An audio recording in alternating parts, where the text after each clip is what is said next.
Hello, lovies! In case you're wondering whose voice you hear each time you watch videos on this channel, well, that is my voice. And in case you're wondering who I am exactly, you may call me V. I'm a graduate of Master of Arts in English Language and Literature Teaching. I have 10 years of experience teaching in college. I used to be a broadcast DJ too, and I used to work for the business process outsourcing industry too. Right now, I'm a private tutor, business owner, and a young content creator here on YouTube. Thank you so much for your support. Keep on watching and don't forget to click like and subscribe. I'd love to do more videos for you guys. Happy learning! Much love! Mwah! Hello, lovies! In case you're wondering whose voice you hear each time you watch videos on this channel, well, that is my voice. And in case you're wondering who I am exactly, you may call me V. I'm a graduate of Master of Arts in English Language and Literature Teaching. I have 10 years of experience teaching in college. I used to be a broadcast DJ too, and I used to work for the business process outsourcing industry too. Right now, I'm a private tutor, business owner, and a young content creator here on YouTube. Thank you so much for your support. Keep on watching and don't forget to click like and subscribe. I'd love to do more videos for you guys. Happy learning! Much love! Mwah!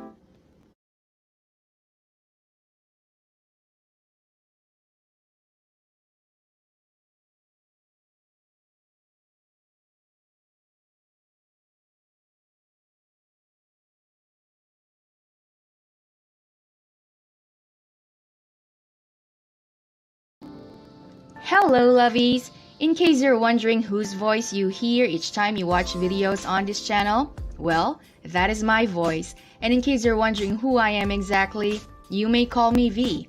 I'm a graduate of Master of Arts in English Language and Literature Teaching.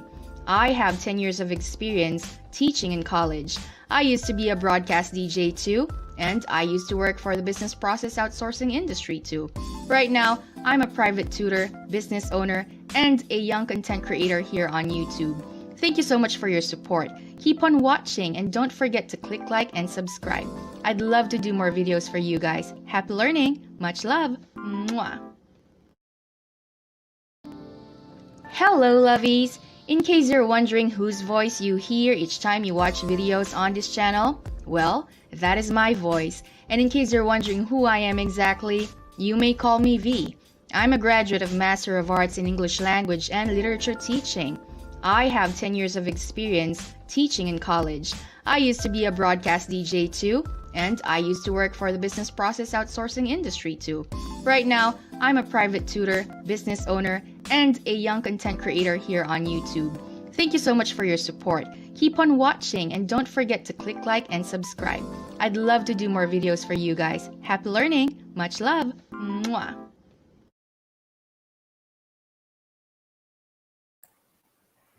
Hello, everybody!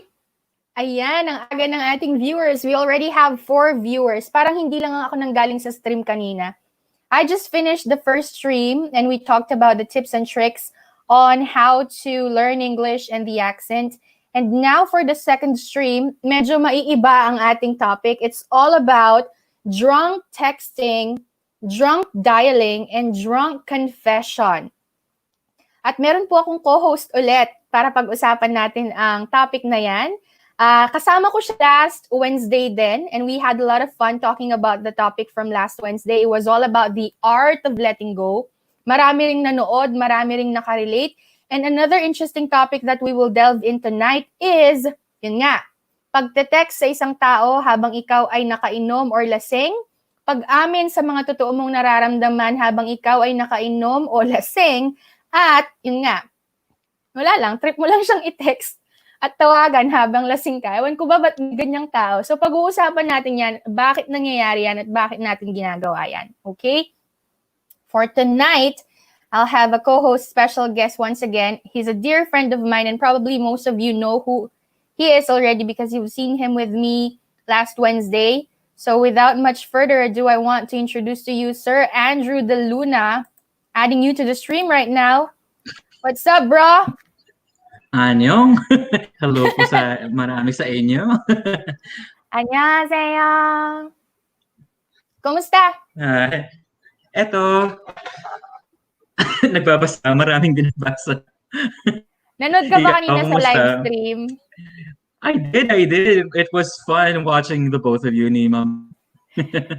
Wala akong kapaguran no? Isa't kalahating oras na ako nagsasalita. Ngayon sasabak na naman ako sa mga 3 oras na naman siguro itong live stream na to. Yun na nga. Pero But it was basically, fun. It was fun. yeah. Pero basically, even though tayo lang nag-uusap ngayon, we would like to invite yung mga viewers and listeners to join in sa discussion natin. So you can put your comments in the comment section below. Yep, don't forget. It's a very fun topic, to be honest. But personally, I haven't. medyo babaliktad ko na ang credibility ko dito. Personally, kasi I drink occasionally, but I don't get drunk that easily. All right. Fair enough. You drink, but not, to the point of getting drunk. Ako kasi I don't drink. Well, I used to, but it's been years, just Lord. I don't remember the last time I tasted liquor. It's not for me, really. So I couldn't really relate. I've never drunk texted anybody. I've never drunk dialed everybody. Neither had I confessed to someone while I was drunk. Well, yun yung kasing, for one thing, yun yung iniisip ng maraming tao na once get yung spirito ng alcohol ay nasa katawan mo na. Sinasabi nila na lumalabas ang katotohanan kapag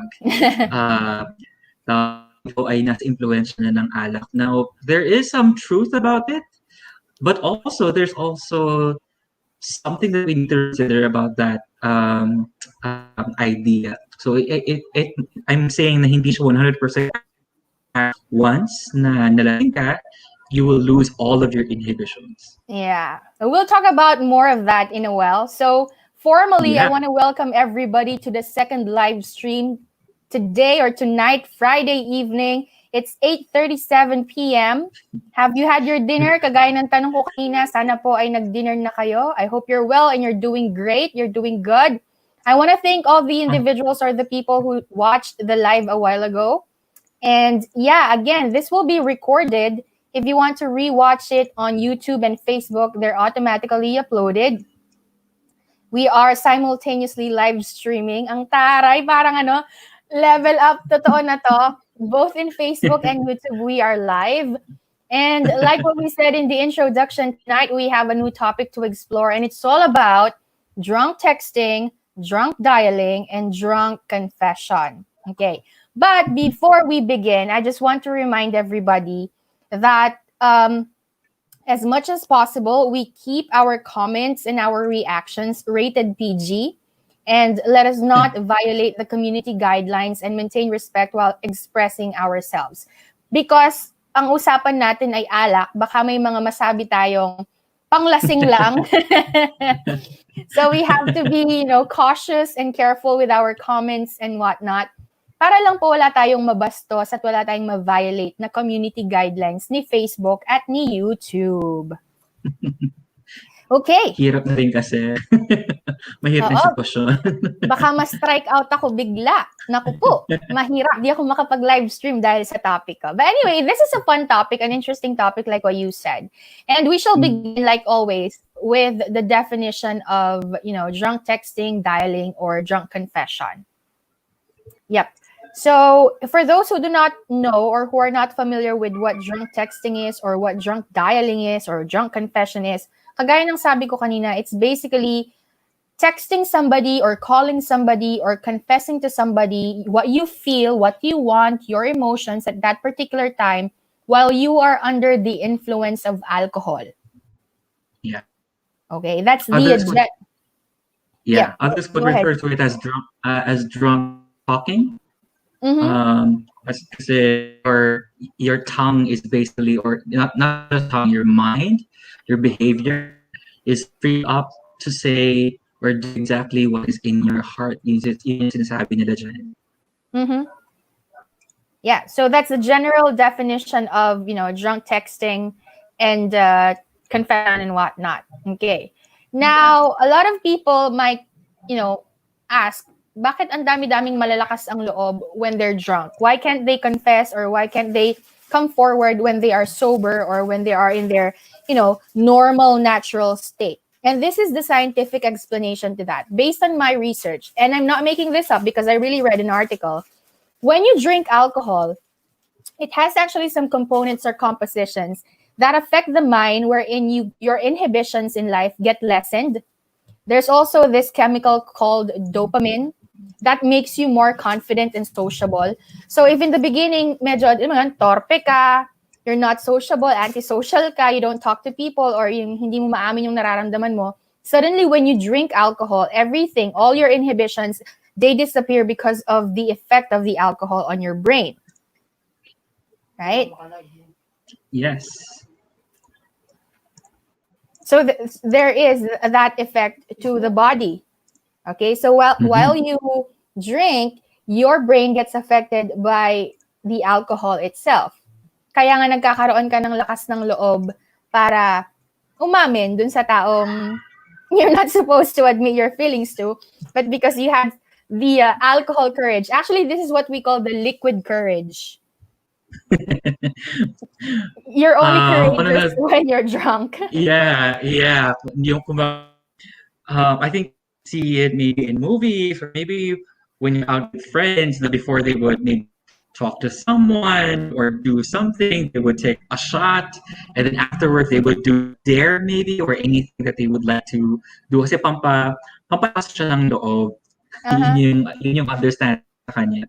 Pero in a more not to sound scientific, pero alcohol basically is a depressant. Okay? So pag sinabi mong depressant siya, it slows down yung brain functioning natin. So, kumbaga, pinaparelax niya tayo. That's the simplest way that I actually explain it.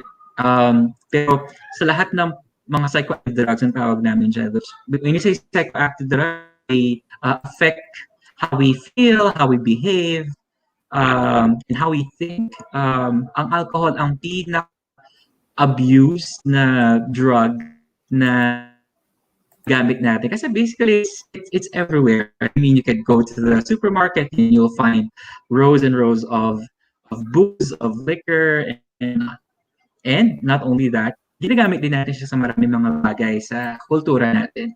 Dito sa Pinas, kapag may piyesta, kapag may mga, siyempre, hindi mawala ang alcohol. Yeah. mga beer and whatnot. Kasama na sa kultura ng Pinoy talaga, no? Kahit anong okasyon, nandun ang alcohol. Kaya nga siguro na-invento yung kasabihan na kapag merong alak, may balak. Alam mo yun? Di ba? Yung mga banging... Yeah. Although, hindi ko rin alam kung saan yung pinaka-origin doon. Pero yun kasi alam natin na kapag merong isang case ng alak isang gathering, okay. may something.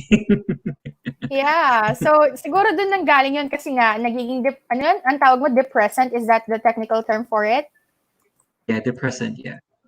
Yun. So, it inhibits, those coward feelings. That's why suddenly you can do what, you won't normally do when you're sober and when you are naturally yourself.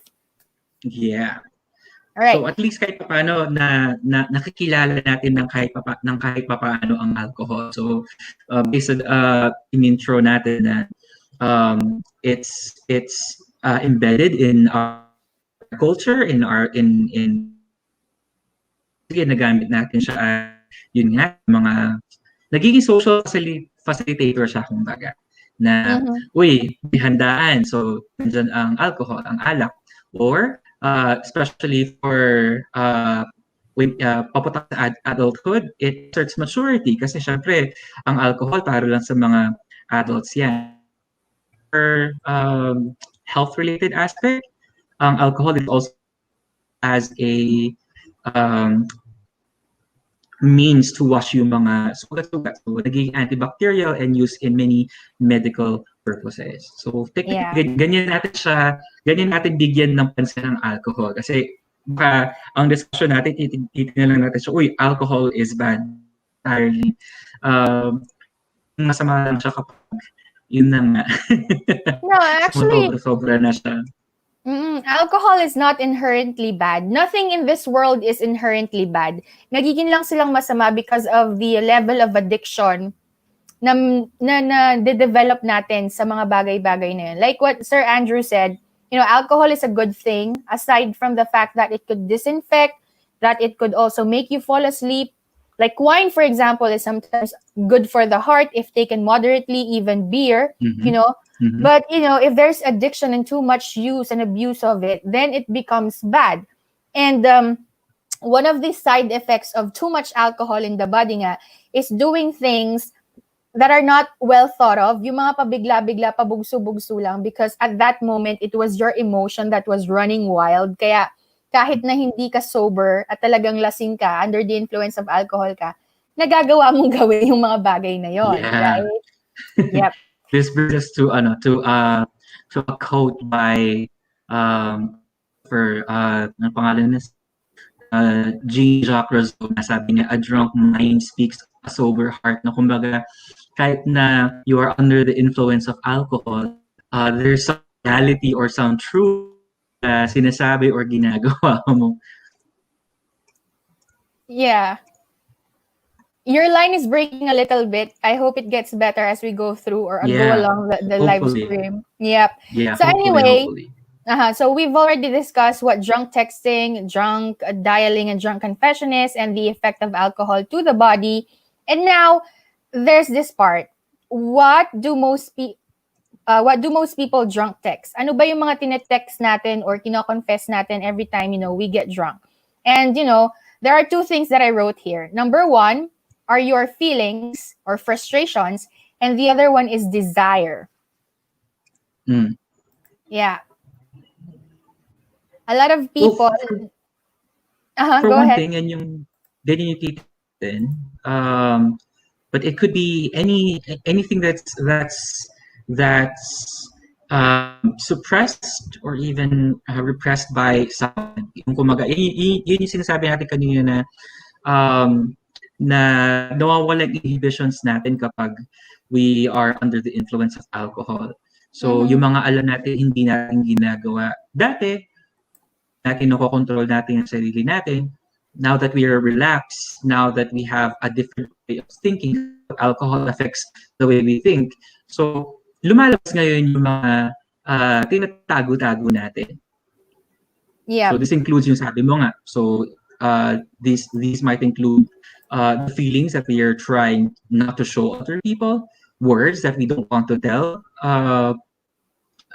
the others, and even in actions that we are kumbaga nahihiya tayo or we purposely don't want to do it at all. Cool. Okay, before we continue, Sergio, I just want to say hello to the people who are watching us. Hello, Joshuel David. Hello, Ma'am Jen. Kumusta po? And hello to Vicky Meneses Rivera as well. They're watching. Okay, cool. There are also others who are watching on YouTube. Mamang, if you want to join us, I sent you a link sa Facebook Messenger mo. You could just click on that and then, we could go live together. Okay, now let's go immediately to the whys. Why do some people drunk text, drunk dial, or drunk confess? Oh, that's a very hard. Please drop. Going on. Yeah, please drop your comments below. Makikita naman po namin sila. But like what I said in the introduction, as much as possible, try to be rated PG. Try to filter and, structure your responses in such a way na hindi nakakabastos or hindi masyadong, how do I say it, not child-friendly. Okay, because we are a rated PG program. And even if it's Friday and it's already 8:49 in the evening, we try to be respectful with how we share things online and responsible as well. Okay, let us know. Ito po yung tanong, bakit ba yung ibang tao malakas lang ang loob na umamin kapag lasing? Why do some people drunk text, drunk dial, or drunk confess? Okay? And the first thing that I wrote here is, they only get the courage when they are drunk. Okay. Yeah. May mga tao kasing naturally, kagabi nga, tinanong ko yung asawa ko, if you confess something to somebody you like, na lasing ka, bakit ganun? Sabi ko sa kanya. Napaka-vague nung tanong ko, pero sinagot pa rin niya. And then he said, may mga tao kasi na walang lakas ng loob na umamin kapag hindi sila lasing or hindi sila nakainom. Kaya yung iba, nagkakaroon lang ng lakas ng loob umamin kapag, yun nga, under the influence of alcohol sila. Right? So, nagkakaroon lang sila ng courage dahil nga dun sa suppressant or, the inhibiting factor ng alcohol dun sa katawan nila, sa utak nila. Kaya nila nagagawa yon. But here's the thing. Kapag ba nag-confess ka while you're drunk, nai-invalidate ba yung truth dun sa inamin mo? Meaning to say, hindi ba siya totoo? Kasi during the time na ginawa mo siya, lasing ka eh. Basically again, I'm leaning towards scientific research here. But for one thing, when people are under the influence of alcohol and they're doing these kinds of behavior, ang nangyari kasi nawawala sila ng self-control. Kaya nga, yun nga, nawawala yung, they go beyond their inhibitions, they just don't care about the consequences. So, kaya nga, ayun, they just want to, under the influence of alcohol, they become a completely different person. Think about the story of Dr. Jekyll and Mr. Hyde. Parang ganun siya, in a way, na, it doesn't matter if you become aggressive or you might do something that you don't usually do. It's not even a shift of personality. Hindi siya yung parang magkakaroon ka ng dual identities. No. Ang nagkakaroon lang talaga is because of you being influenced by, let me correct that, because of how much alcohol there is in your blood that affects your brain, hindi mo nakontrol ang sarili mo ng maayos. Yeah. So that's really the primary effect of alcohol on somebody's brain and body. Yeah. Okay. So that's kaya why. Go ahead. Kaya nga nasabi mo kanina na it might you might be sharing your thoughts all of a sudden. You might share your feelings all of a sudden. Actually, it's you. I'm not pretty much.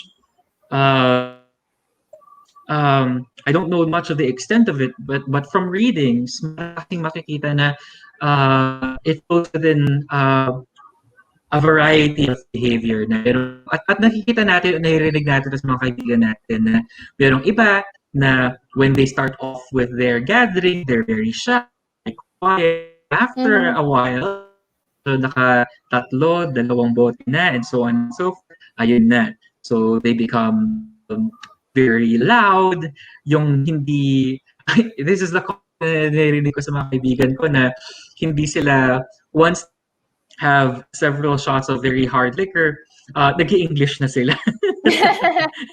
Oo nga, may ganun ding factor. There's that factor too.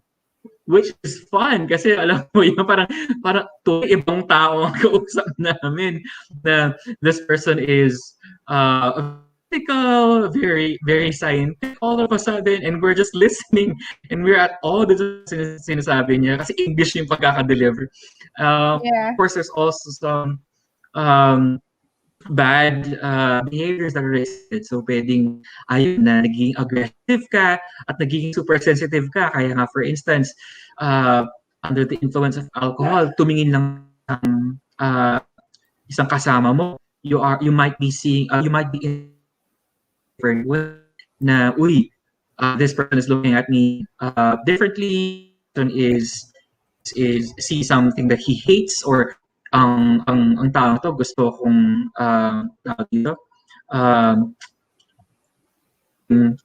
physically abusive sa akin, and so on and so forth. So kung parang nagiging underlying effects kapag we're under the influence of alcohol. Yeah.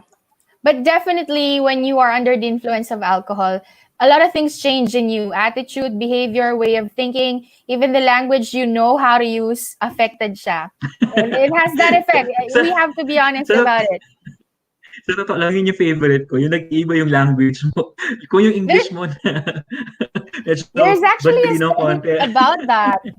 Diba? There's a study about that. It's scientifically proven na when you're under the influence of alcohol, it's easier for you to speak another language na hindi mo naman talaga inaral, or, you just speak it. Para kang napopossess all of a sudden.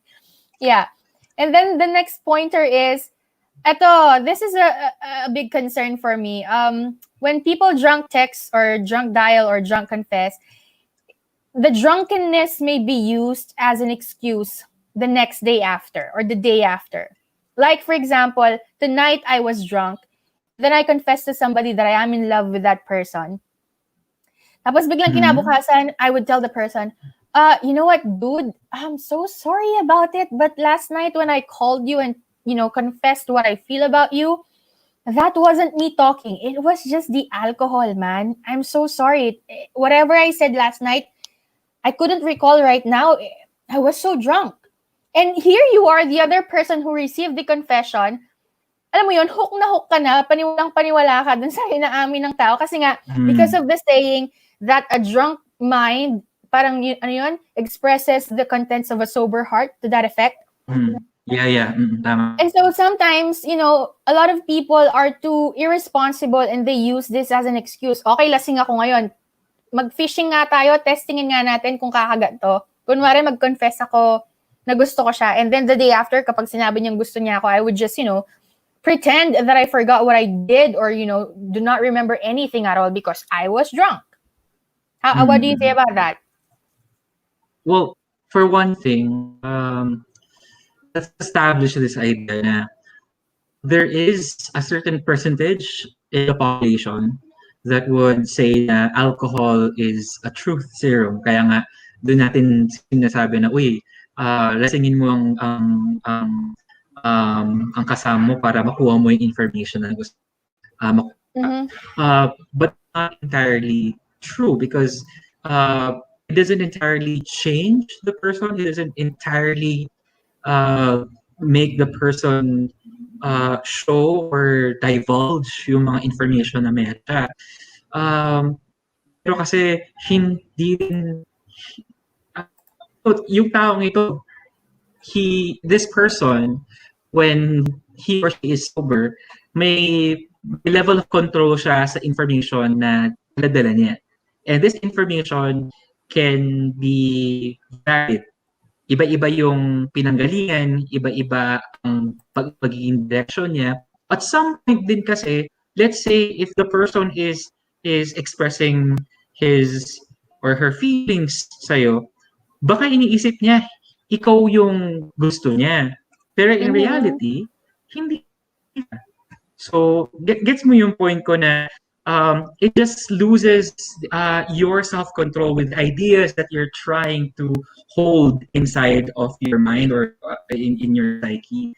Pero hindi siya directed towards you. Baka iba lang yung baka na-imagine niya na ang kausap niya talagang crush talaga niya, na gusto niya gusto niyang open na ang puso niya sa taong yun. So, pero parang ang sakit naman nun. Don't you think? Kaya nga.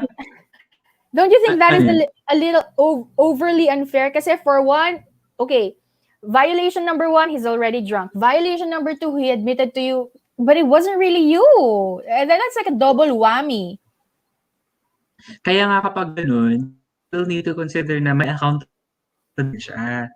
So basically in some books that I've read na we cannot just shift a blind eye dun sa idea na kasi lasing siya. Hindi, may certain level of may certain level of accountability pa rin siya kailangan tignan siya. Kasi alam mo, it's somehow unfair.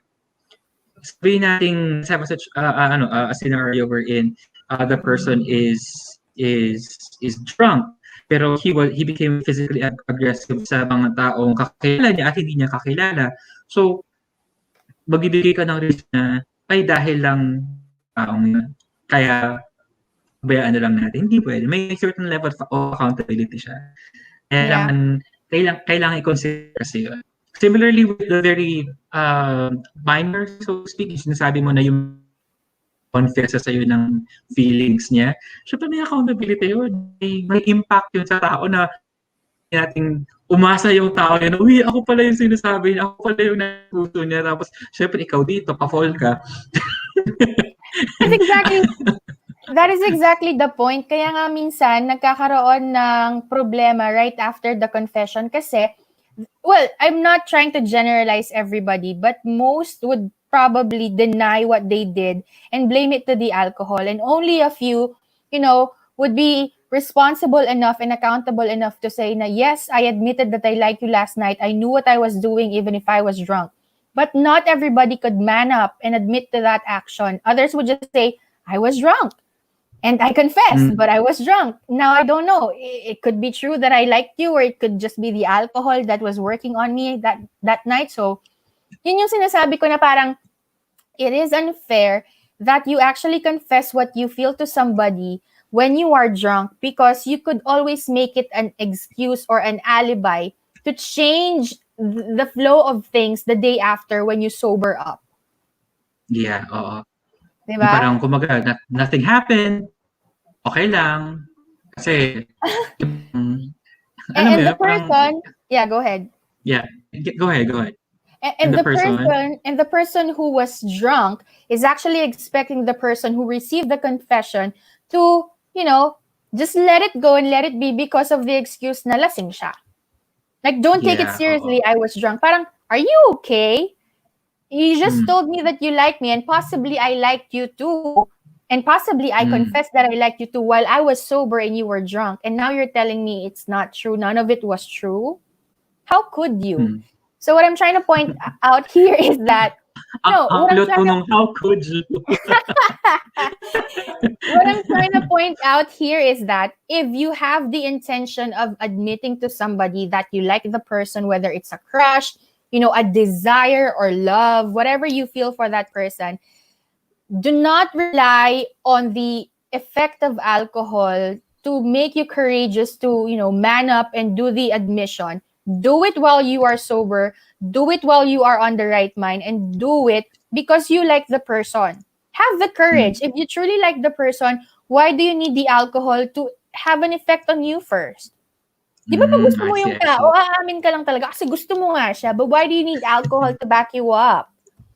Well, for thinking kasi, sabi ko sa'yo, not very scientific sa ating discussion, pero there is this a spectrum, so to speak.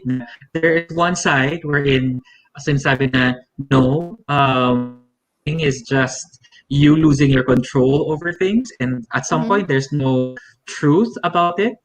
But there's also a very, very small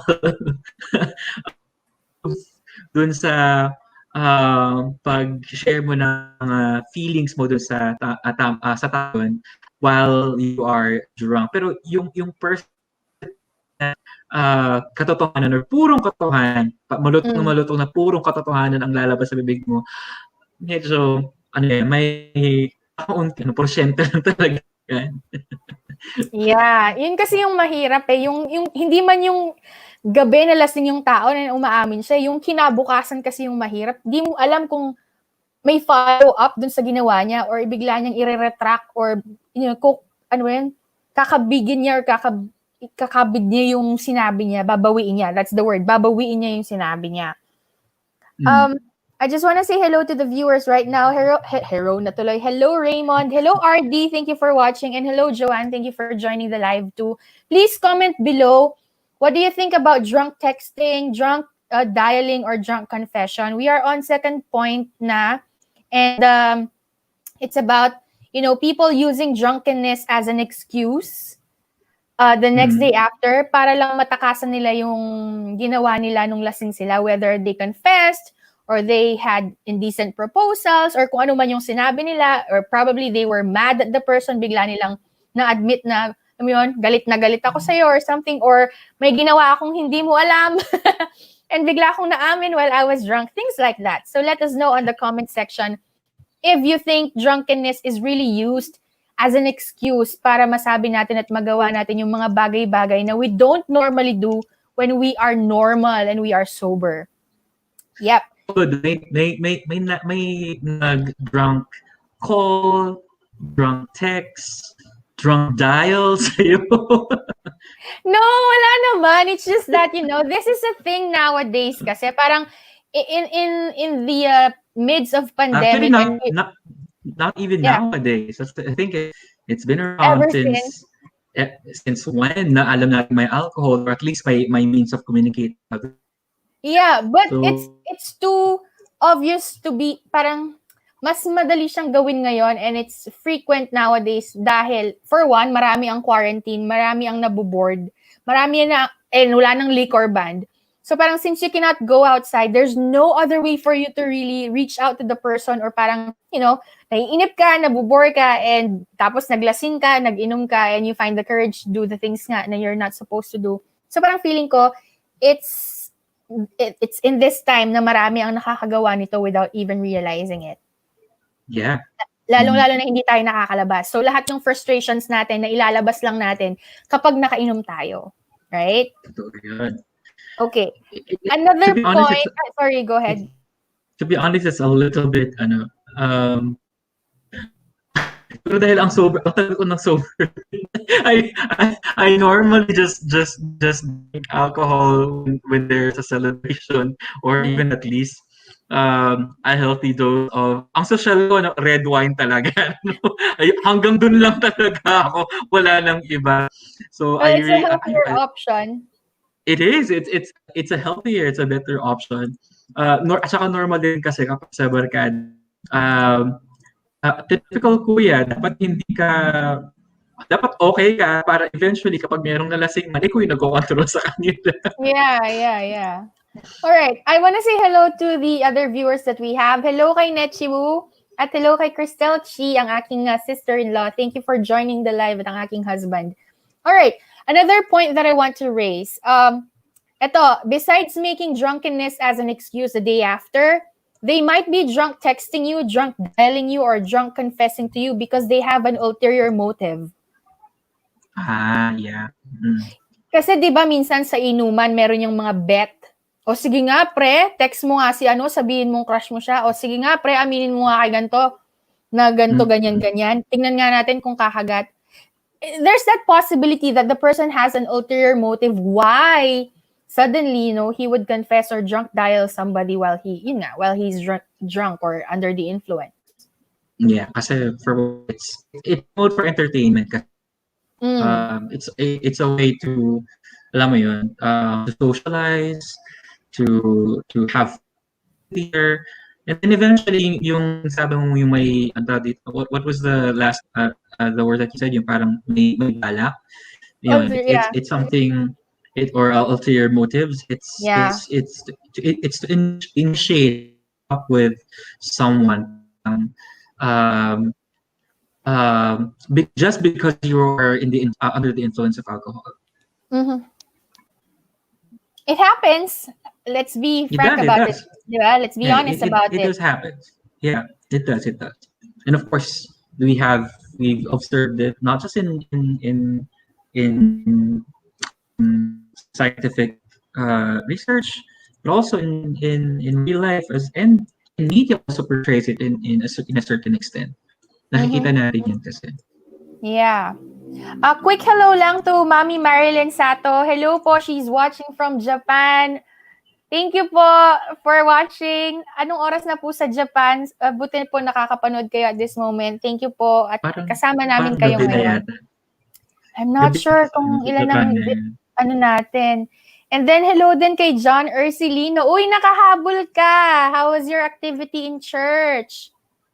Ayan, dumadami na yung viewers natin. To those who just joined in, our topic for tonight is drunk texting, drunk dialing, drunk confession. If you have your thoughts about this, feel free to drop your comments on the comment section, of course. But please try to be cautious with your words, lalong-lalo na yung mga sensitive topics na pwede nating i-infuse dito sa ating topic. Kasi naman, we are child-friendly and we don't want to violate YouTube and Facebook. Okay?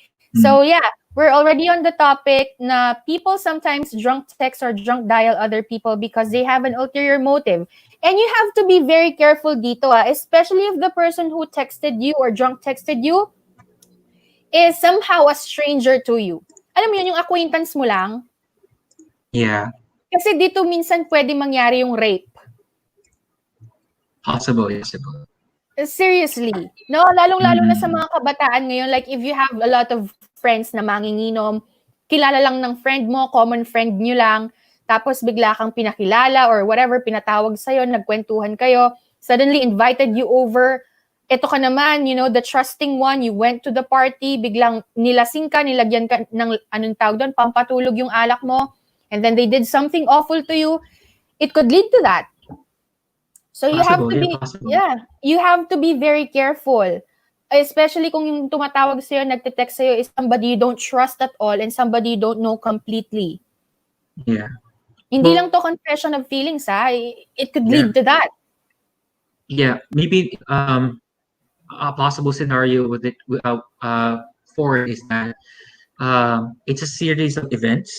Kasi if it's a total stranger, you won't even know how to contact that person or even try have a means to reconnect with that person.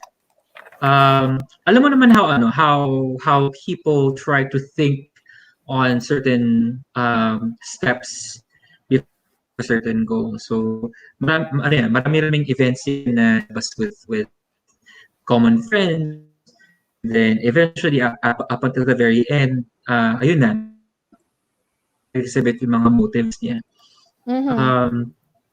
Possible na during that process, the person maybe drunk to an extent, and the person became brutally honest. So, syempre ikaw yung sumalo. Dahil wala kang ibang motives, wala kang ibang iniisip, tagatanggap ka lang yun. And then all of a sudden, the person here, when the person is under the influence once again, dahil may way to communicate with you, even though ikaw wala ka na masyadong kaalam-alam sa taong yun, it becomes an avenue. Yeah. And yun nga, since it's so easy to get away with what you did while you're drunk, nagiging nga siyang scapegoat, if that's the term for it. You're free to do whatever you want just because you are under the influence of alcohol. So you have to be very careful.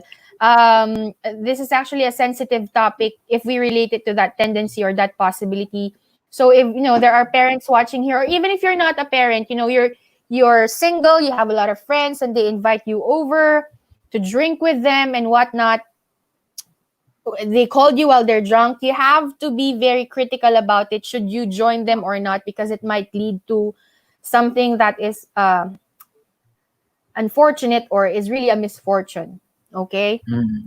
We have a comment here from John Ursulino. He said, yes, great and blessed po, ma'am. Wow, that's nice. God bless you, anak. May the grace of God be with us too tonight.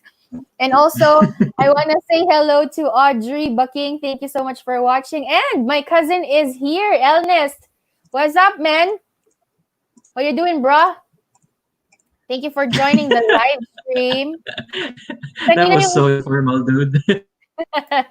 No, this is how I normally talk with to my cousins. They're in the US, so I, kind of chummy with them. Yeah, that was a good slang. Well, he said, look at him. He's my cousin, but he said, hello po, ma'am. What up, bro? Oh, diba? My other cousin is watching. Dominic Lalu. You guys are watching because this is about drinking, huh? I get it. I get your vibe now, huh? All right. Welcome to the live. Maybe it's something that they could relate to. Because they're boys and they drink a lot. Not that they're not supposed to drink. They're adults, but like what I said, I don't drink, so yeah. Okay, so yun nga po, drunk texting may be a way for other people to have an ulterior motive on you. So you have to be very careful when they drunk text or drunk dial you, because there might be something else going on in their mind.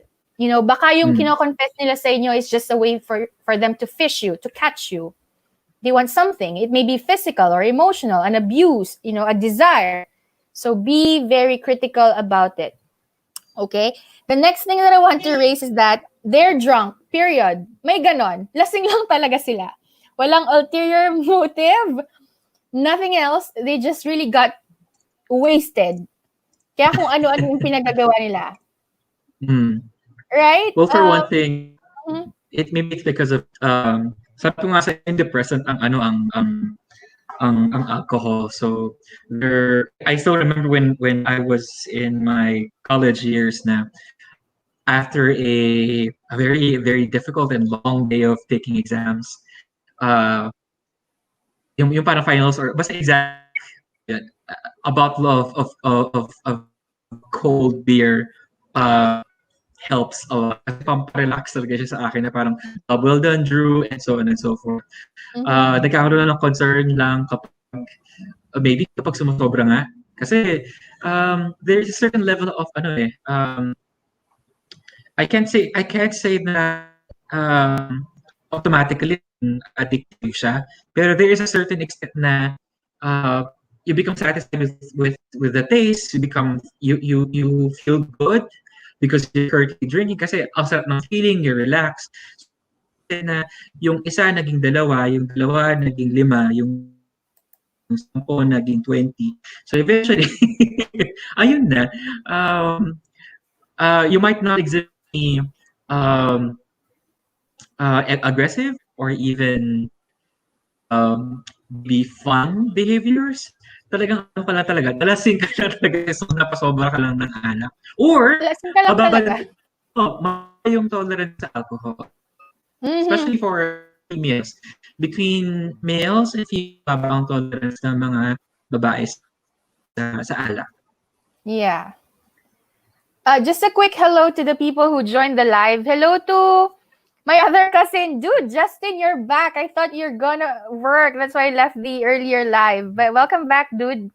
And then, sabi ni Mami Marrylen Sato, it's an hour advance doon sa Japan. So it is around, oh my gosh, it's 10:17 there. Wow, thank you for joining us this late, Mami. Konbanwa. Konbanwa. Arigato gozaimasu. Also, I want to say hello to Jerome LD and to Miss Jaja Suarez. Hello, thank you for watching. Guys, since you've joined the live, this is the best time that you confess to us. Have you drunk texted, drunk dialed, drunk confessed to somebody before? Let us know on the comment section. What did you do? Yeah. Did you confess? And when you confess, did you owe up to it? Were you responsible the day after? Were you accountable? Or did you deny? Did you take it back? Tell me, I want to know. Diba? We've been talking about drunk texting. Gusto ko tell me, ang titang dude. Tell me, I want to know. Yeah, I really want to know because, not a lot of people will have the courage. Not a lot of people will have the courage to admit that they did this. Kasi why would you humiliate yourself, especially on social media? But, we want to learn from your experience. How was it? Or, this is the case. If you were not the one who drunk texted, drunk confessed, or drunk dialed, you are the one on the receiving end. Ikaw yung tinawagan while the other person was drunk. Or ikaw yung tinext. How did you react? How did you react to it? Pinatulan mo ba, pinaniwalaan mo ba, or tinawanan mo lang? Tell us, let us know. Tita Paz, you're also watching. Answer the question. Yeah. Maybe also tell us if you agree, if is it okay to drunk text? Yeah. And good? Is it bad? Yeah. Sineryoso ba niya the day after or wala? Ginost ka lang niya after nung, hey, I love you. Hey, I miss you. What happened? Tell us. Let us know. We're interested. Gusto ko yun. Yung kakakita niya, agad-agad, miss you na yung pagkasabi, no? Because nga, they're drunk. What are we to expect, right? And then the next point is, people use DT, drunk texting, or drunk dialing, or drunk confession, as an excuse because they are just afraid of rejection. Like if they sober, they're not drunk, and they admitted what they feel to somebody, and they, confessed. They can't do that, and they drink just because they're afraid of the possibility of a rejection. Kasi pag nga naman lasing ka and they rejected you, isahan ng beses. Sige na, itagay mo na. Tuloy-tuloy mo na yung paglalasing mo kasi na-reject ka. But some people, they drink because they anticipate the rejection. What do you think? Yeah. Well, for one thing, di ba sabi natin, alcohol, it's somehow liquid courage. So it boosts their confidence to a certain extent. not confidence at parang they feel that they could do anything. So eventually kasi ano pa rin, there's a certain extent wherein you're still feeling something. So kapag na-reject ka, anong katapat nun? Eh, isa pang shot. Mhm. Isa pala namang bote. Parang, oh, Oo. sige, bahala siya. Pampamanhid. Isa na namang, papamanhid lang. Okay? Lalo na kapag if the person is really interested to that person, that other girl or guy, kapag na-reject, yan, isa pang, okay lang, basta mawala yung nararamdaman ko. Yeah. Inaantay ko sumagot yung mga pinsan kong lalaki, hindi sila sumasagot. And I do believe that they would do, I would learn a lot from them. Ako talaga yun, I would really agree, I would learn a lot from them. Gusto kong malaman kasi if they've done it because these boys, they drink a lot. I couldn't really tell you a personal experience because I don't drink, you know. If I drink isang shot lang siguro or not even one shot, kalahating baso, I'm dead. My God. I have the Asian curse. Alam mo yun, yung Asian curse, like Asians cannot drink a lot because they turn red easily. Yeah, I do have that. Anyway, so yeah, that's for the other part. Why do some people drunk text, drunk dial, or drunk confess? For one, they need the courage. Two, they want an excuse. Three, they have an ulterior motive. Fourth one, they're just drunk. And we cannot blame them for that. And then the last one for this part is that they are afraid of the rejection. So they need a little leverage or an extra cushion, in case they get rejected by the person they're confessing to. Okay. Now here's an important subtopic that I want to ask. Is drunk texting or drunk dialing or drunk confession a red flag? What do you mean about being a red flag? Like, for example, they confessed it to you while they're drunk. Isn't that a red flag of what kind of person, the person you are dealing with? Now, okay, this person is only, able to confess something to me when he's drunk. I think this person has the qualities that might be or have the tendencies to be dangerous in a relationship or, insincere, something to that effect. I see. I think I know where you're getting at. Yeah. Well, for one thing, I think I mentioned this a while ago. Na to some extent, as we are sober, we are capable of dredging up our feelings, our sentiments, the thing that we really want to do in our lives, somewhere deep in our brains. So. Eventually, kapag tayo ng when we are under the influence of alcohol, it might be a way to open those up. Kaya nasabi ko sa iyo kanina, there is some certain percentage na yung sinasabi mga sense ng tao may katotohanan. Pero the concern there is mo kasi if the person is only capable of telling those things as while he bakit di niya kaya sabihin yun sa na kapag sober siya na diyan natin bigyan ng understanding yan. The reason why Ton is not able to say or do things is that he over these thoughts and feelings. Na alam niya dyan, kinikim-kim niya muna kasi alam niya he's aware of aware of the possible things that happen and or could not happen. Unlike pag you are in the influence of alcohol, wala yung self-control mo. So, lumalabas na yun yung mga yan. So, pasa mo, regardless if I get rejected, regardless else will happen, regardless if I hurt someone, it's okay. So, alam ko on my end, nalabas ko. Okay? Yeah. So, ganun natin siya titignan, hopefully, if I explained it in a clear manner na, tignan mo siya in a way na, why is the person capable of saying this muna sa state na sober siya. Okay? Yeah. Although, gets ko yung point mo na bakit, yun nga, parang red flag siya kasi, uy, bakit hindi niya muna, malasing siya, kailangan muna, parang siya ng parang booster galing sa pag-inom ng alak. So, answer that question, maybe this is just my personal take on it, parang, it is not necessarily a red flag.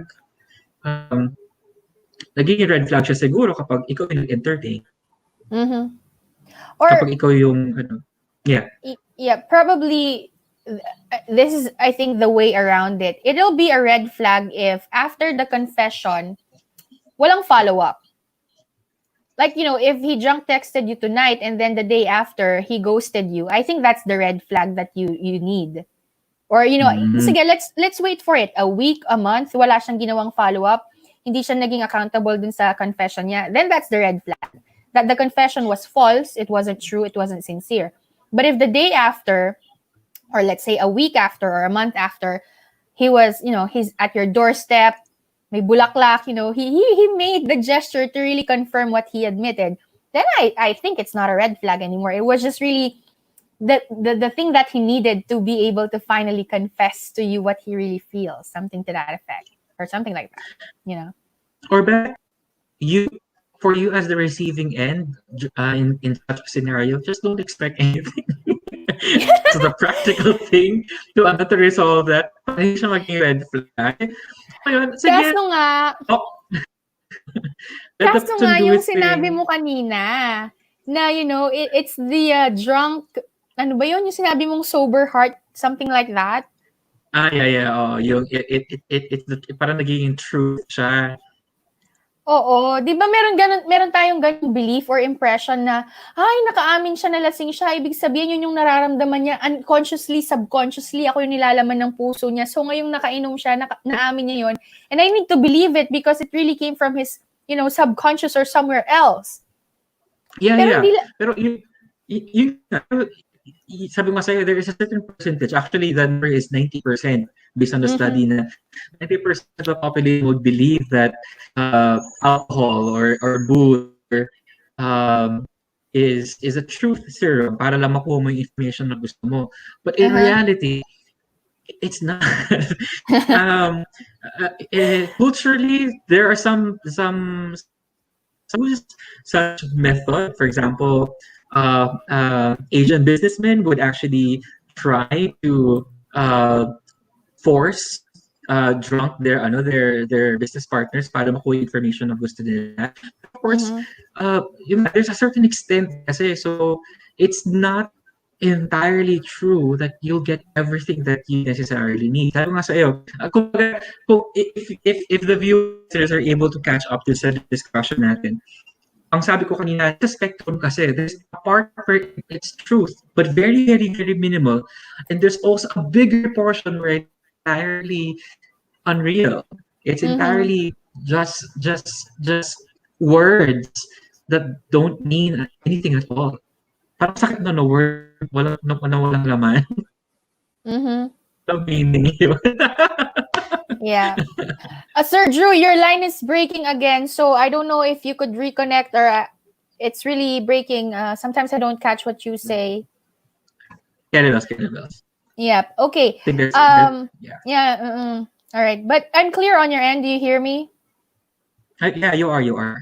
Okay. And then a quick reply lang to Jerome LD. Sabi niya, thank you, Ate, for mentioning. Yeah, no worries. Let us know your thoughts, those people who are watching the live. Have you done drunk texting before, or have you confessed to somebody while you're under the influence of the liquid courage or alcohol? May that be vodka, rum, whiskey, whatever you're into. Let us know if you've done it. Or if you've not done it, probably you're the one who received the confession, and how did you deal with it? Was it a true confession, or was it just a drunk confession and it meant nothing the day after? Let us know. Don't be shy. Okay. Now, another thing that I want to open or talk about is, if you're the one on the receiving end, how do you deal naman with a drunk text or a drunk confession? So the first one that I wrote here is this. I'm not telling you that this is what you do exactly, but these are the options that you may, have if you're in that situation. The first one is, do not respond to the call or to the text. Wait for a follow-up the next day.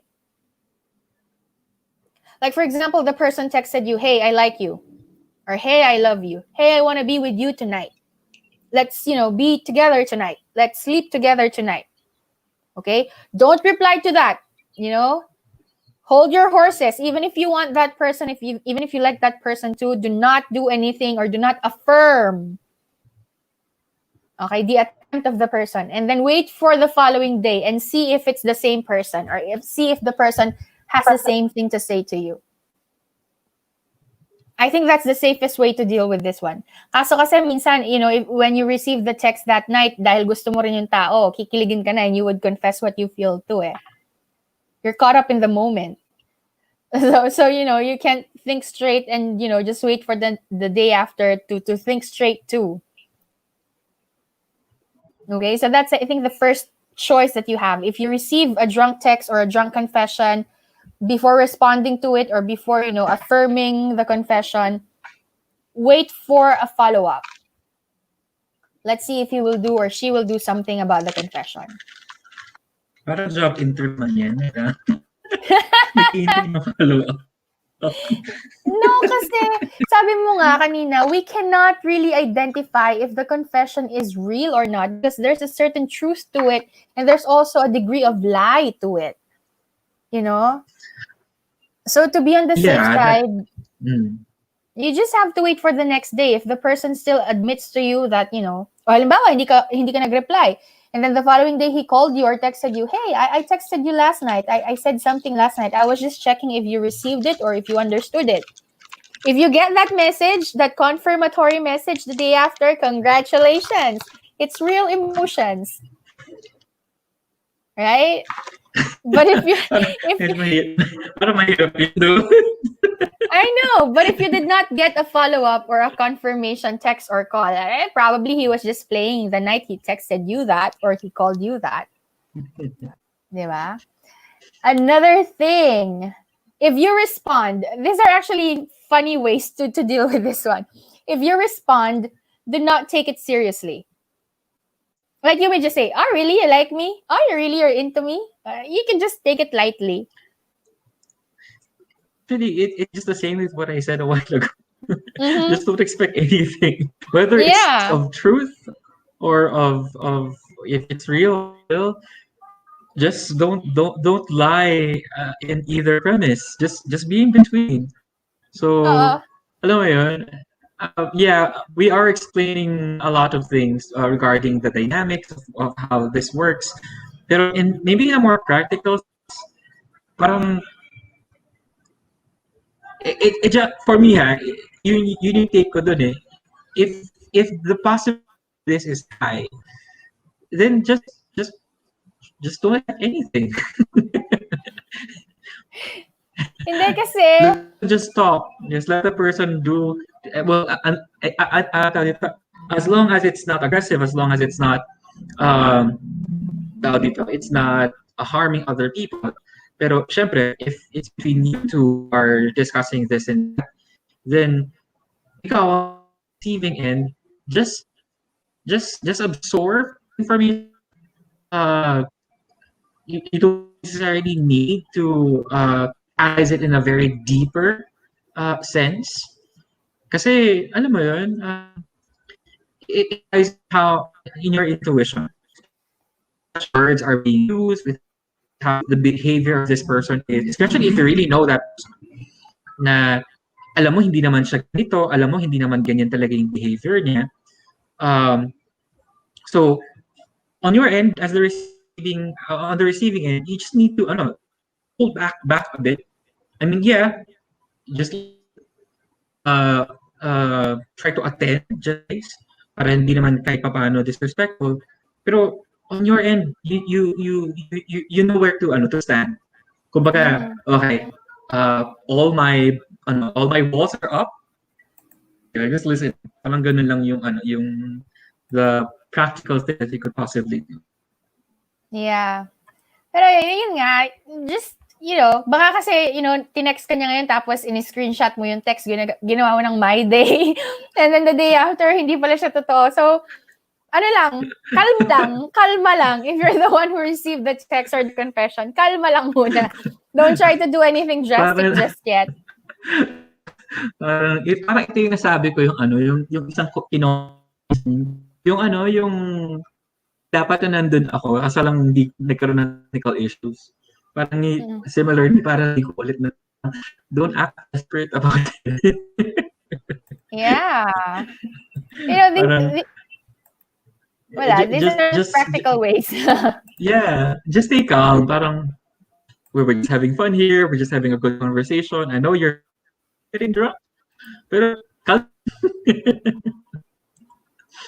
Yeah, and then the next one, sorry, go ahead. But for one thing, I think this is where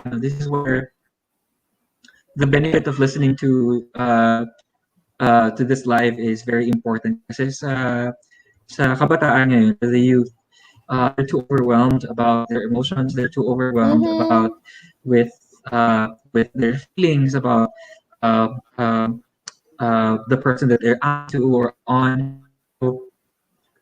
Once that they have this kind of scenario, ayun na. Siguro dito pumapasok yung sabi mo na yung my day nila or the next day, they don't know each other entirely na pala. Or the worst part, that simple discussion became a hookup and so on. So for us who are somehow mature on how to handle themselves, and has a certain level of control, even though you are already naging tipsy ka. Kasi ganyan, kapag nararamdaman na ang epekto niya, I need to hold back my bit. And I know when to say no. Na kapag, isa pang bote, meron ako. Kahit yung ganun ka sa bote, meron pa ako. Huwag niyo akong bibigyan. So, pero kasi sa kabataan ngayon, iba eh. So, labas, alak. Labas dito, alak. Nagyaya, alak naman. So I think it really falls to or it goes down to self-discipline. Yeah, it does. Self-discipline and self-control. It really it's a long shot, but it's very kasi for the youth, they're very they're very quick with their decisions without actually trying to assess yung circumstance na meron sila. Kaya nga minsan talagang napapahamak sila because of, the recklessness. Yeah, it does happen.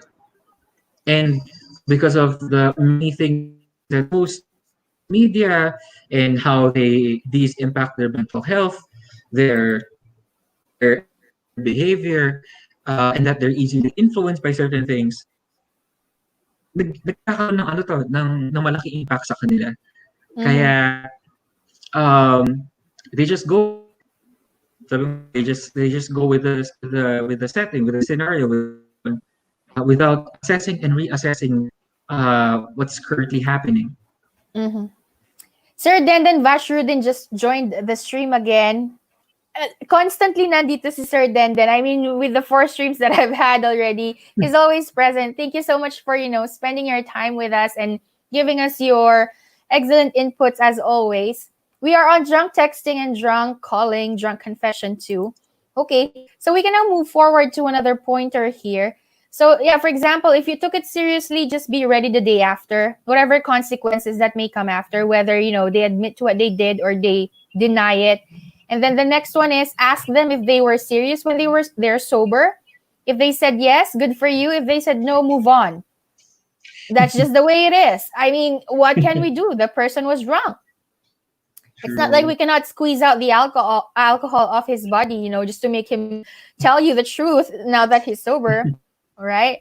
And then, ito naman, if you're the one who was drunk, right? When you're drinking, as much as possible, if you have pent-up emotions that you're hiding, emotions that you cannot control, desires that you cannot put under control, as much as possible, turn off your phone and do not bring your phone with you when you're drinking. Maybe put it somewhere, a bag, a wallet, a clutch. Just don't hold it while you're drinking, because the temptation is right under, on the palm of your hands, and you might be able to do something that you might regret kinabukasan. So yeah, if it's not necessary for you to be holding your phone while you're drinking, don't touch it at all. That might save you from humiliation and from hurting somebody. Especially if if you're not sincere. Yung lang yan, typical state na you have to drink responsibly. If it's just for you to relax, if it's just for you to get together with your friends, tapos hanggang ganun lang siya. Sabi ni Sir Denden, sabi niya dito, hello! Ang sarap kayang maglabas ng emosyon pag nakainom. Pag naisip mo kinabukasan, bakit ka na lang? Totoo din. Kasi nga po, kagaya ng discussion namin kaninang sa umpisa, yun nga po, medyo may, alcohol inhibits, the things that we keep. Our thoughts. Yeah, sa ating sarili. So when we're drunk, yun na, bigla lang tayong all out. Bahala na bukas. Yeah. If, if I did the right thing or said the right things, it doesn't matter tonight as long as I do it. All right. And then... To some extent... Yeah, go ahead. Siguro, relevant sabi ni Denden na parang, up to some extent, sabi ko sa'yo, it's a social facilitator ang right? So, for example, after a breakup, maybe that's a moment wherein isa lang yung naka-experience ng breakup, pero all of a sudden, at the end of it all, kapag nasa influensya ng anak, lahat sila paglabasan na ng sama ng loob. So I think that's where Denden is rooting his na masarap naman kasi talaga kasi at least nalalabas mo yung emotion mo. Kaya lang nga yung kinabukasan 'di ba, mapapa-facepalm ka na lang na parang, ba't ko ginawa yun? Teka lang, hindi ko mahaharap tong taong to. May mga nasabi akong hindi ko dapat sabihin. Unless it's your friends. I mean, friends that you really, really trust.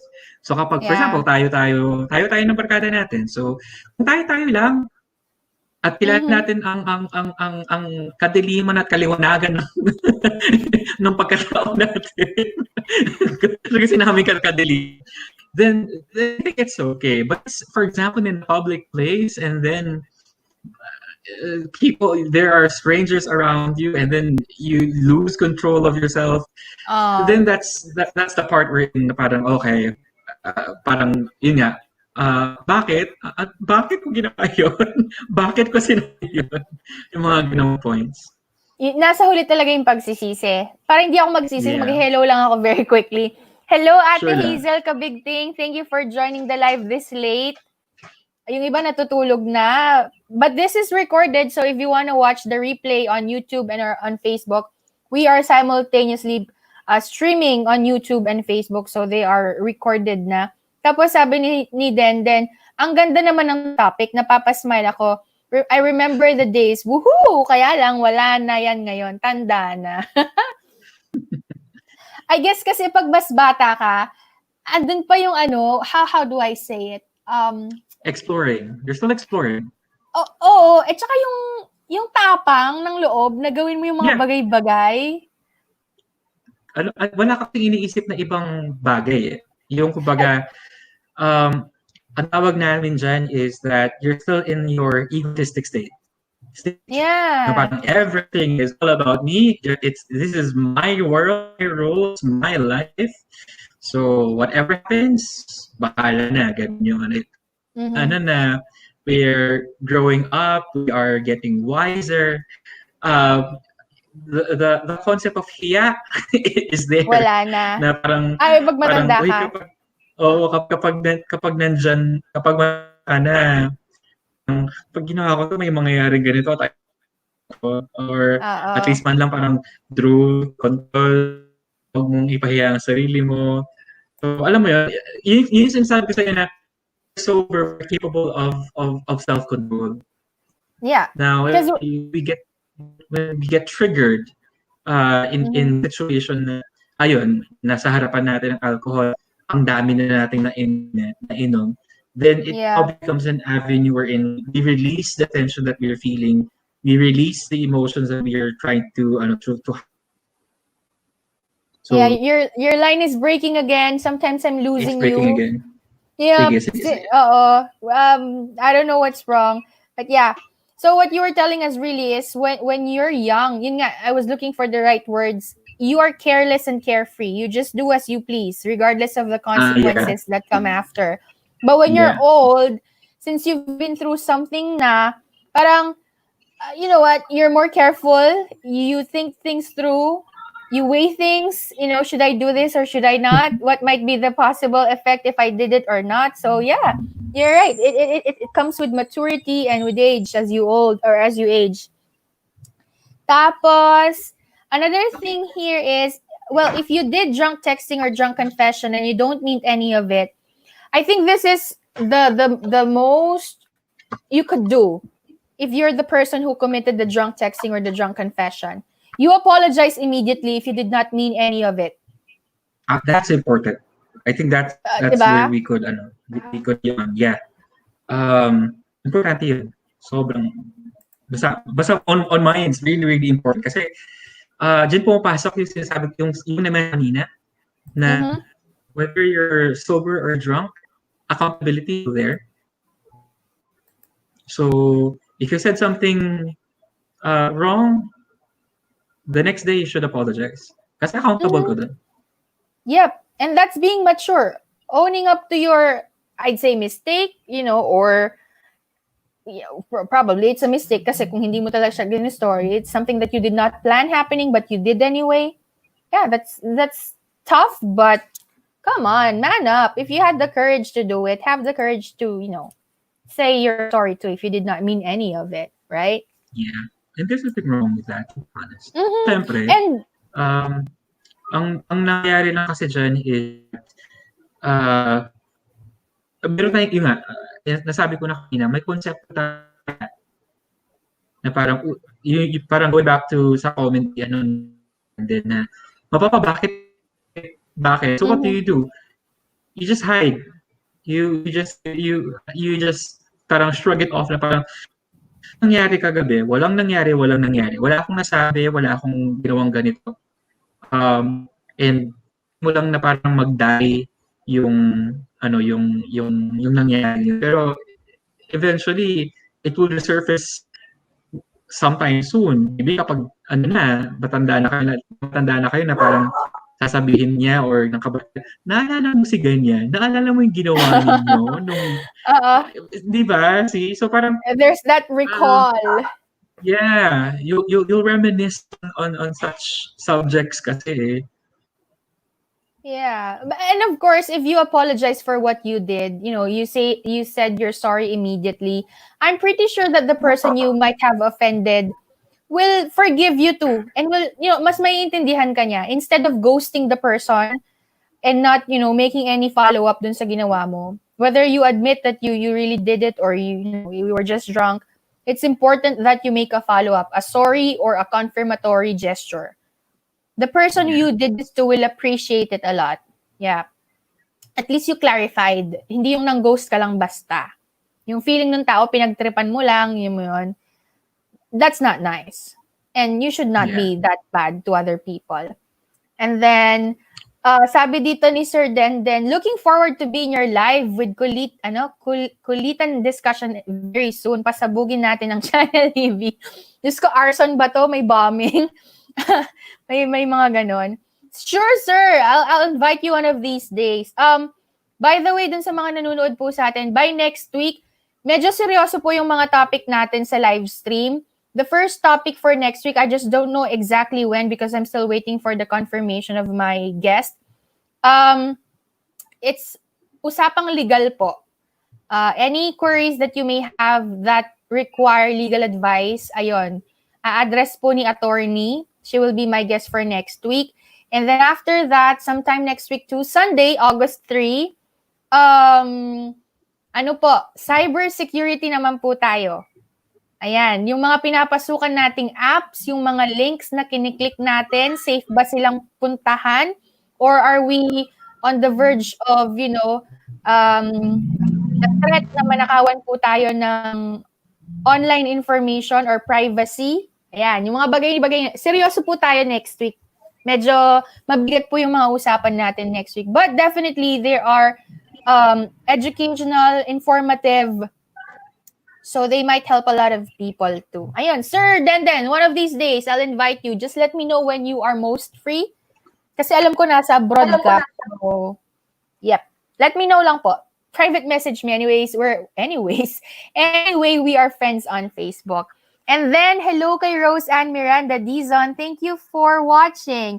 Sabi ni Joshuel David, why am I watching this? I don't even drink. Well, you might have confessed and took it back. Sinagot bigla eh. Tapos, sabi ni Mami Marrylen Sato, I've done it. I drank a 500 ml of pure, oh my God, 500 ml of pure whiskey in our honeymoon. It's just a nonsense jealousy of my husband to another person who is just a flirty guy who served in our room. After all, the next day, it turns to reconcile like nothing happened. Okay.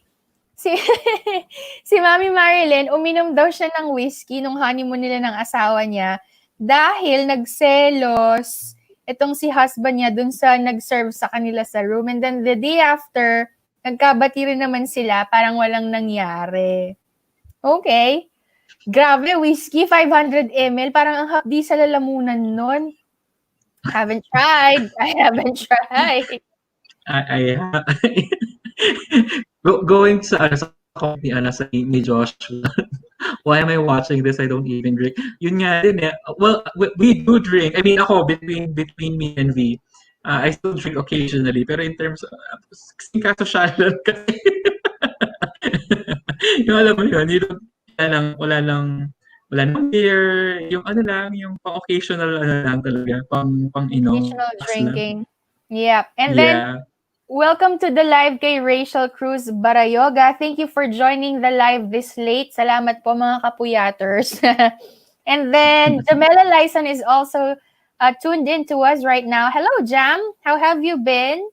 Katrabaho ko to dati sa BPO. Ayun, our topic for tonight, if you have just joined, it's drunk texting, drunk dialing, drunk confession. And we're almost about to wrap it up. Pero, we still have a lot of things to say too. Yun nga, after doing the drunk texting, the drunk dialing or the drunk confession, you just immediately apologize to the person, especially if you did not mean anything that you said that night or that you did that night, okay?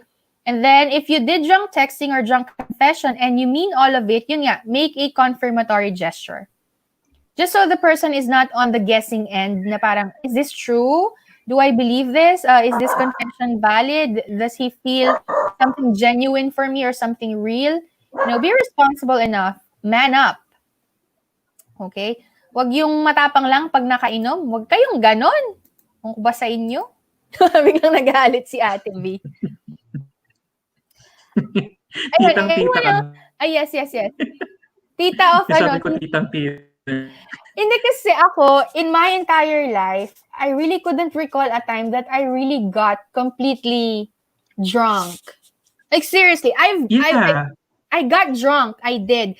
Pero hindi ako nag-confess. What I did was, I was in Boracay, sharing some experiences. I was in Boracay, and since I don't really drink, I think I had mojito, I had this and that. Cocktails lang, nothing hard. Sabi ko nga sa'yo, I have the Asian curse. I cannot drink. I turn red easily and I get drunk easily. So, habang pabalik ako sa accommodation, I kept calling every guy Charlie. Because we have this thing among our friends, like, where are you, Charlie? Narinig kita. Charlie. Yes, where are you, Charlie? I've been talking like a British person. Ganito talaga, as is. Charlie, and I'm dropping the keys and whatnot, but not to the extent of really forgetting what I did or, texting somebody and confessing or doing something that I would regret the day after. Yun na yun. That's the ultimate drunken moment that I had. So, sa mga viewers natin, if you've done this before, kayo yung nag-drunk text, nag-drunk confess, or kayo yung pinag-confessan nung taong laseng, let us know before we, leave the live stream. Sabi ni Joshuel David, Choli bit May. Yeah, actually, it's the Choli. The Choli and May. Diba? Sino tong si Kaj D? Okay, you commented him. I hope he joins. Bakit mo siya, tinag? Ikaw, pinapahalata mo, So yun po, either you make a confirmatory gesture or you apologize to the person, whichever. May it be true nung nag-confess ka sa kanya, or, it could be, I don't know, just because of the alcohol. But, the important takeaway here is that, kanina nga po, during our initial conversation, alcohol is inherently a good thing. There are benefits to it. Okay? Just don't abuse it and don't be addicted to it, because it might lead to not only drunk texting or drunk confession, but to other activities that may be dangerous, risky, bold. Diba? Yung hindi na sila enough for the next day na pagsisihan mo lang or i-regret mo lang, baka meron na silang mas grabeng implication. Like yung pinopoint out ni Sir Drew kanina, if you're a teenager, you go out with friends, somebody called you up, they're drunk and they invited you over, and you're not really, very familiar with these people, common friends lang sila, then suddenly something happened, rape, or, whatever the case may be, at may nangyari sa'yo na masama, you have to be very careful with that tendency and possibility. Kasi yung drunk texting and drunk confession, tolerable pa yan eh. You can forget it after a few days or a few weeks or a few months. Pero yung ganong level of negative outcome because of, drunkenness, medyo mahirap ng i-deal yun. So you have to be very careful. Sabi ni Joshuel David, ako yung pinag-confessan ng isang drunk person twice. Anong nangyari? Ang pogi mo. Paano paano siya nag-admit sa'yo na habang lasing siya? Anong sinabi niya? Share mo naman sa amin, total umaamin ka na. Wow! Ano sinabi sa'yo ng tao? At saka paano ka nagpag-deal? Sineryoso mo ba? Tinawanan mo lang? Ignore mo lang? Tell us. Give us more details. We'd like to know. Ayan, while we're waiting for the response of Joshua and, I want to invite everybody watching this video to please do not forget to subscribe to my YouTube channel. It's Learn with V. I share free English lessons and relationship advice and live streams like this. Ayan, sabi niya, twice with different girls. Ay, ang gwapo. Iba ka! 2 girls confess to you while they're drunk. Oy, ito in fairness naman sa mga lalaki, hindi lang po lalaki ang nagja-drunk text or nagja-drunk confession. Even girls do this. Well, not as frequently as boys, probably, pero, girls do this too. Yep. Yun nga po. What did you do, Joshua? Ay, ayun. She was flirty when drunk and asked me if I like her na. Of course, you can be flirty when you're drunk because yun nga, wala nang inhibitions. They're gone. Di ba? You're completely free. Okay, cool. Kagaya po ng sabi ko, don't forget to subscribe to my channel. Next week, it's going to be Usapang Legal with my amiga, attorney, my kumare. I just don't know what particular day and time, but definitely it'll be next week once her schedule clears up. It's a go. Still, we are accepting your questions. If you have legal concerns, I've already received 2 questions that require legal action or legal advice. So yun, kung meron pa po kayong ibang mga legal na katanungan, next week po sasagutin natin yan. Kasama po ang ating attorney. And then after that, on Sunday, August 3, it'll be cybercrime, cybersecurity. How do we protect ourselves now that online or being online is, like eating rice. It's a staple. So how do we know if a link is safe? How do we know if the applications that we're downloading are not, stealing our privacy. That's on Sunday, August 3, and we will have a cybercrime or cybersecurity expert. Huwag kayong maglala, pogi to, kagaya ni Sir Drew, kaya stay tuned, manood kayo. Mas pogi yun kaysa sa akin. And then sabi ni Joshua, the other one confessed then, not knowing I like her too. Sino po sa kanilang nagsasabi ng totoo? I don't know. Sabi nga ni Sir Drew, if you didn't catch yung discussion kanina, sabi ni Sir Drew, when somebody is drunk, and this is scientific, there is some truth in what they do and what they say. And there is also some, false in it or the lies in it. So we couldn't really tell. Kaya nga, ang resolution namin ni Sir Drew, if you confess to somebody and you were sincere, make a confirmatory gesture the day after. But if you were just playing around, fooling around, you weren't really sincere, it was just alcohol influencing you, apologize immediately the day after. Para walang problema. Either way, alam mo yun, you will not be a bad memory to the person. Yon. Pero kung yung tanong mo, bad memory.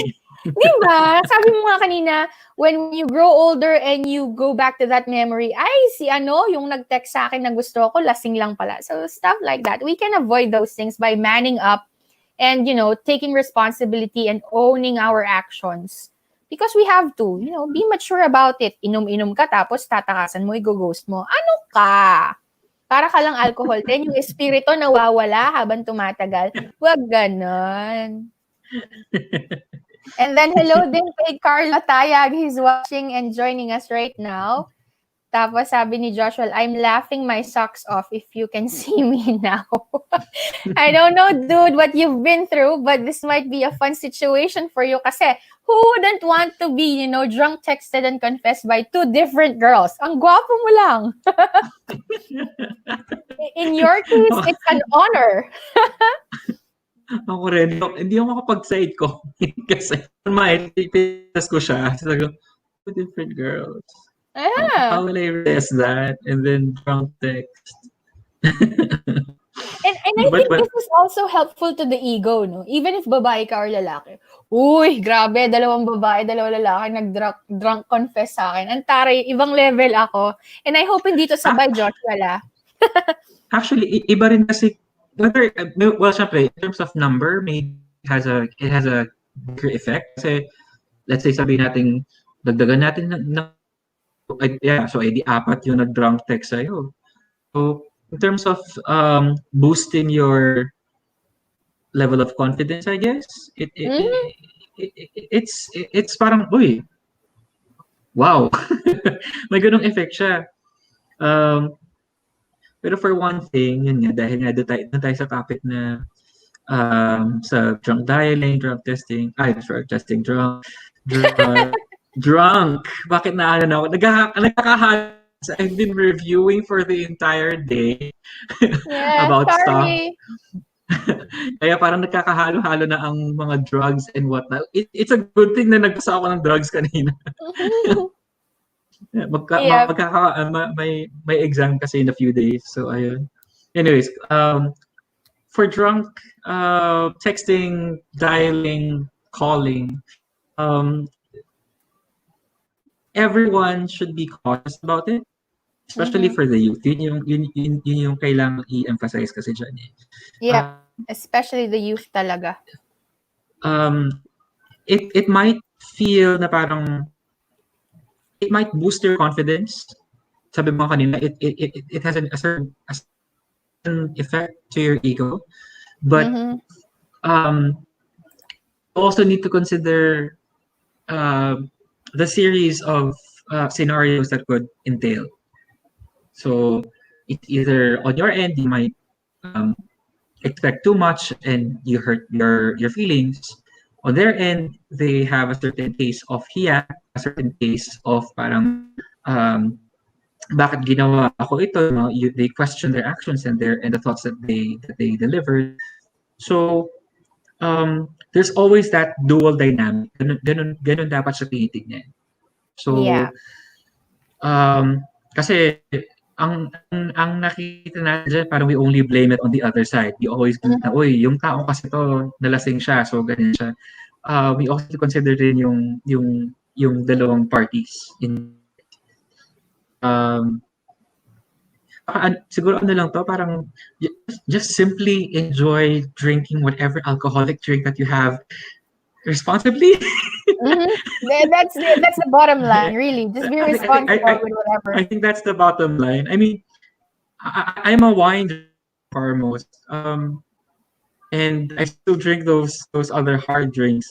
Pero ano, you're just enjoying the flavor, you're just enjoying how it feels. Parang ganun lang. So, parang hanggang ganun lang. Kaya It nga might have sabi some nila, effects. diretso sa tiyan ng alak, hindi diretso sa utak. Para walang habit. Exactly. Ganon. Pero but that takes a lot of so many practice, skill even. Yeah. I just want to say a quick hello to those who joined the live. Kay Tita Rosala Dahino, hello po. Thank you for watching. And to Deline Ibeganya, hello Deline. Sabi ni Joshua, para daw sa kanya, there are two sides to it. Yung feeling daw ng lie and then yung feeling ng kilig. They can coexist, but the kilig will not last long kasi it's a lie. Oh, ano na? Inaaway ko talaga si Joshua. Normal naman yung kilig eh. Uy, parang ang sarap i-ano yun i-topic mo yun. Alin? Ano ba ang understanding anong pipiliin? kilig? Anong pipiliin? Understanding kilig. Understanding kilig. Pwede. We can talk about it next week or the week after. Yeah. Sometime soon. All right. So, Sergio, it's already 10 p.m. Ayaw naman nating mag-extend na naman hanggang oo, kung anong oras. Ayaw ko lang maulit yung dati. Oo. Kakaloka yun eh. Final thoughts on this? Drunk texting, drunk confession, and drunk dialing. Maybe for one thing, as mentioned a while ago, you have to be responsible with whatever actions that you do, whatever words that you say. I know that there are instances na you're under the influence of alcohol, pero there's always this sense of accountability afterwards. So, wag isisi kasi nalasing eh. Hindi siya ganun. Regardless of the act, regardless of the words that you said, the context of accountability will always be. Siguro ito yung hugot ko kasi as an educator, yan yung parang tinatanim ko sa mga bata. Everything that you do, you're accountable. Everything that you do will affect other people. So relative to our topic right now, especially yung sa mga kabataan na talagang they're basically just enjoying their life, especially if it's fun. And there's nothing wrong with that. You're not stopping you for doing that. Pero always think twice whenever you are doing certain acts or saying some things. Yeah, be cautious always. All right. Thank you for that, Sir Drew. Pahabol lang before we go off the stream, no? Sabi ni Roselane Ibay, hi Ma'am V, the best ka talaga. The best ka din. 2 streams nandito ka. Thank you naman. I love you for that. And then, sabi ni Joshua, ang hirap nang napagtripan yung heart mo kasi lasing lang siya. O, totoo yun. Kaya wag ka nang kiligin. Wag ka nang kiligin. Sabi lang yan. Okay. Thanks, guys. Ang saya makinig sa inyo. Yun. In short na, hindi totoo yun. Kaya wag kang kiligin. Wag kang kiligin. Ayun. Passing lang yun. Ano lang yun, kumbaga, kasama lang matatanggal nung impact nung or effect nung alcohol yung nararamdaman niya for you. Pag matino na siya at hindi na siya lasing, wala na rin yung nararamdaman niya para sa'yo. Talagang sinasaktan natin siya. Okay. Ay, at sabi niya, thank you. Thank you, Hindi, we're just, being realistic about it. Anyway, yun nga, final, kasi it's past 10 already and we don't want to really go too late on this live stream. Since it's on confession, no, drunk texting man yan, drunk dialing, or drunk calling, do not take feelings too lightly. Okay? Huwag mong paglaruan ang emosyon mo at huwag mo rin paglaruan yung emosyon ng tao. If you are really feeling something sincere about the person, I suggest that instead of, depending on alcohol to give you the courage, use that feeling to be your own courage para aminin mo. Okay? Kasi the confession is a lot sincere, is a lot truthful kapag ginawa mo siya while you are in your right mind and while you are thinking straight. Alam mo yun, mas masarap kasing makatanggap ng confession na pinagplanuhan ng tao, inisip niya ng mabuti, inaral niya ng mabuti, hindi lang yung basta-basta sinabi niya kasi lasing siya. Nawawala yung essence or quality of the confession kasi kapag ginamitan mo ng, or hinaluan mo ng alak. I'm not saying na those who confess while drunk are in general insincere. That's not my point. Some are sincere, but we couldn't really tell who are, no? But if you really want to confess to somebody and you are sincere about what you feel, have the courage.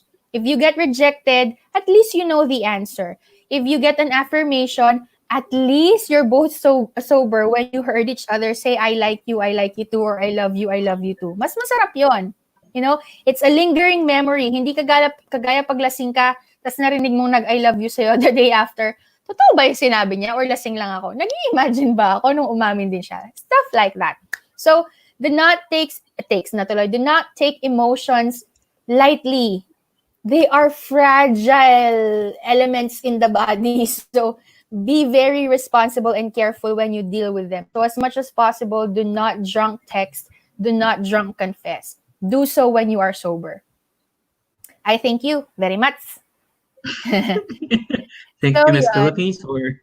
Yeah, all right. So, that's a wrap for us, Sir Drew. Quick shoutouts. Baka may mga gusto kang batiin.